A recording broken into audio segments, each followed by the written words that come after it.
Only bikes में आप सभी का स्वागत है। और आज की वीडियो में हम डिस्कस करेंगे कि बाइक लेने से पहले आपको कौन से जो पॉइंट्स है वो ध्यान में रखने हैं, और इसमें स्कूटी भी कवर हो जाएगी। तो मेरा जो फर्स्ट पॉइंट है जहाँ से सब चीज़ें स्टार्ट होती हैं वो है आपकी हाइट। सो आपकी जो हाइट है वो बहुत ही ज़्यादा ज़रूरी है आप ये डिसाइड करने से पहले कि आपको कौन सी बाइक लेनी है। जैसे कि अभी मेरी हाइट है 6 फीट 1 इंच, इस गाड़ी की जो हाइट है वो 805 mm की हाइट है इसकी। तो मेरे बजट के हिसाब से और मेरी हाइट के हिसाब से ये जो बाइक है वो एकदम प्रॉपर होती है, मुझे ज़्यादा छोटी भी नहीं लगती। और एक बार मैं आपको बैठ के भी दिखा देता हूँ कि ये कैसे लगती है मेरे को बाइक। यहाँ से एक बार करो ना रिकॉर्डिंग, यहाँ से। तो ये देखो, ये bike NS 200 6 feet 1 inch rider पे कुछ ऐसी लगती है। और अगर मैं MT लेता इसकी जगह पे तो MT यहीं पे ख़त्म हो जाती है। MT 15 जो गाड़ी है वो यहीं पे ख़त्म होती है। तो अगर मैं MT 15 लेता तो फिर वो मेरे हाइट के ऊपर नहीं जाती, और वो बाइक भी जो है वो बहुत ही छोटी है।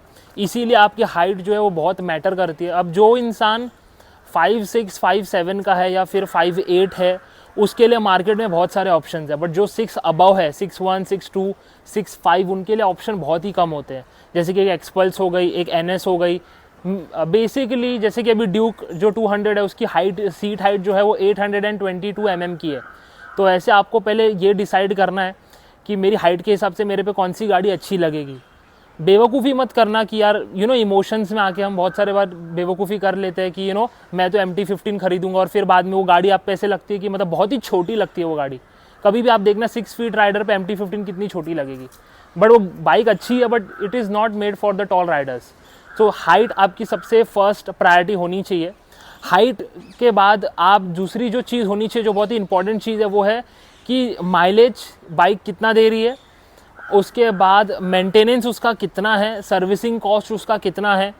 उसके बाद उसके पार्ट्स अवेलेबल है मार्केट में कि नहीं। अब जैसे कि ये NS 200 है, इसकी सर्विसिंग भी बजट में हो जाती है। 200 सीसी के होने के बावजूद बाइक बहुत ही अच्छा माइलेज देती है। जो दूसरे 200 सीसी की बाइक है उसके मुकाबले ये बाइक बहुत ही अच्छा माइलेज भी देती है, और इसका सर्विसिंग कॉस्ट भी बहुत ही अच्छे से हो जाता है, चीप कॉस्ट में हो जाता है, मतलब नॉर्मल बजट में हो जाता है, कॉलेज स्टूडेंट भी अफोर्ड कर पाएगा।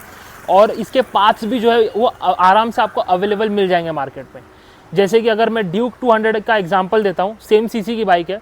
अब उसका इंजन तो काफ़ी रिफाइंड है, बट उसमें क्या है, माइलेज आपको नहीं मिलेगी।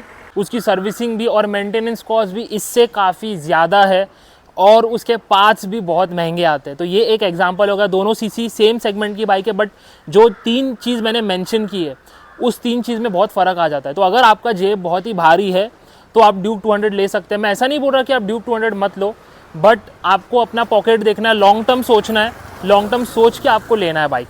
तो ये 3 पॉइंट आप सोच लेना। 3 पॉइंट, माइलेज, उसका सर्विसिंग मेंटेनेंस कितना है, और मेंटेनेंस की ड्यूरेशन कितनी। जैसे कि जो अभी टूरिंग बाइक होती है, जैसे RE की बाइक होती है, उसमें आपको हर महीने मेंटेनेंस कराना पड़ता है। हर महीने या फिर 2.5 महीने में आपको उसमें मेंटेनेंस कराना पड़ता है RE की बाइक्स में। तो आप अपना जेब देख के लेना और लॉन्ग टर्म सोच के लेना कि अच्छा ये मेरे पॉकेट पे कितना अफेक्ट करेगा।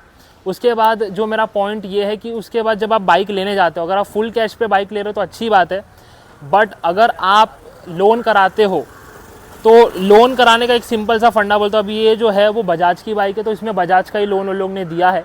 बट अभी बहुत सारी अलग अलग ब्रांड की बाइक है, तो उसमें अलग अलग लोन लोग देते हैं। कोई HDFC का देगा। तो जब भी आप लोन कराने जाओ, इसका मैं एक फिगर बता देता हूँ आपको। ये मेरे को पड़ी 1,76,000 में डुअल चैनल ABS है।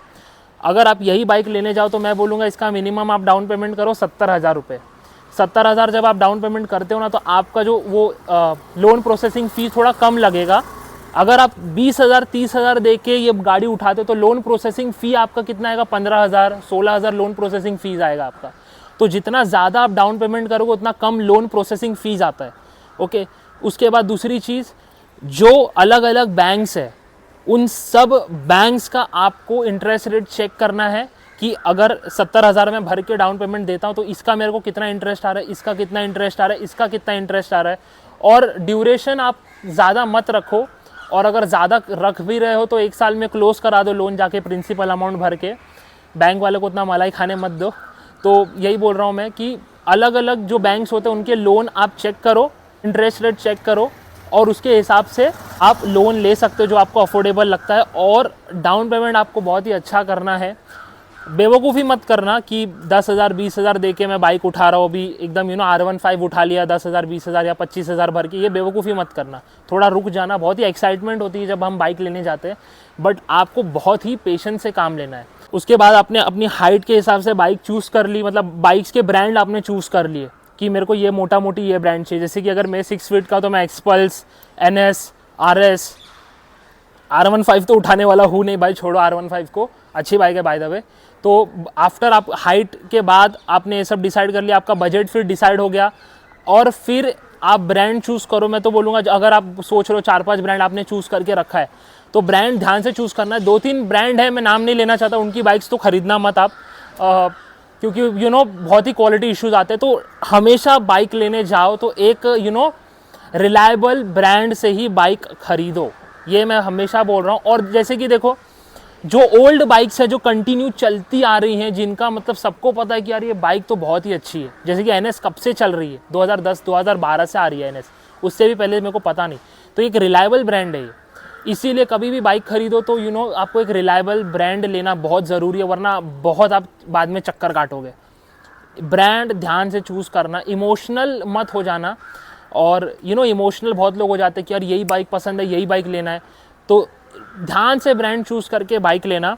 लास्ट चीज़ जो मैं बोलना चाहूँगा, आपका यूजेस क्या है। जैसे कि अगर आप सिर्फ नॉर्मल सिटी में बाइक चला रहे हैं तो 200 सीसी इज़ इनफ। 200 सीसी भी मैंने बहुत ज़्यादा बोल दिया, 150 CC is also enough. But अगर आप कोई स्पेशल कैटेगरी में आते हैं, जैसे कि आपको लॉन्ग टूरिंग करना है या राइड करना है, बट नॉर्मल यूजेज के हिसाब से आप I think so 200 CC is enough, उसके ऊपर आपको लेने की ज़रूरत नहीं है सिटी में अगर आप चला रहे हो बाइक तो।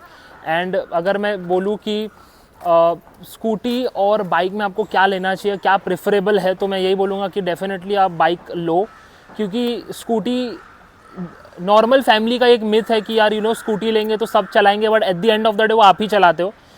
स्पेशल केसेस में होता है कि फैमिली वाले में मतलब फैमिली वाले भी चला लेते हैं, बट बहुत सारे केसेस में ऐसा होता है कि फैमिली वाले जानबूझ के आपको बाइक नहीं दिलाते हैं, आपको स्कूटी में ही निपटा देते हैं। तो फिर अगर मैं वही बोलूँगा कि अगर स्कूटी या बाइक में अगर आपको कुछ लेना है, अब बर्गमैन की प्राइस है 1,15,000। अगर आप बर्गमैन और अगर आपको लेना है एफ जी भी आई थिंक सो महंगी है, बट आई थिंक सो जो पल्सर की बाइक्स आती है 148 में आपको मिल जाएगी। तो always go for a bike. थोड़ा आपको 30 हज़ार ज़्यादा देना पड़ेगा, but always go for a bike, because future के लिए एक लॉन्ग टर्म इन्वेस्टमेंट के लिए बहुत ही अच्छा रहता है। एंड अगर आपके घर में वो कंडीशन है, जैसे कि अगर आपको at the end of the day आपको पता ही है कि गाड़ी मैं ही चलाने वाला हूँ, तो आप बाइक ही लो। ये सब चीज़ मेरे को बोलना था रिगार्डिंग अगर आप बाइक लेने जा रहे हो तो आपको क्या क्या चीज़ें देखनी पड़ती हैं। मतलब एक बार आप वापस से रिवाइंड करके देख लेना। तो समरी में दे देता हूँ। सबसे पहले आपकी हाइट आती है, हाइट बहुत ही इंपॉर्टेंट है। उसके बाद आपको ये भी देखना कि बाइक आपको कितना कंफर्टेबल है। जैसे कि R15 का पॉस्चर सबको पता है, कैफे रेसर्स बाइक का सबको पॉस्चर पता ही है, वो आपको देखना है। लोन देखना है, आपके यूजेस देखना है। यूजेस देखने के बाद आपको अपने बजट के हिसाब से ब्रांड पिक करना है। हाइटेड लोगों के लिए बहुत ही कम ब्रांड्स है, जो शॉर्ट लोग हैं उनके लिए बहुत ही सारे ब्रांड्स हैं। तो वैसे आप लोगों को ब्रांड पिक करना है। Always go for a reliable brand. उसके बाद पार्ट्स क्या है, उसके सर्विसिंग कॉस्ट कितनी है, मेंटेनेंस उसका कितना आएगा, माइलेज कितना दे रही है, अपने पॉकेट के हिसाब से फिर आप वैसा डिसीजन ले सकते हैं। एंड आज के लिए गाइस इतना ही, मिलते हैं नेक्स्ट वीडियो में। Signing off.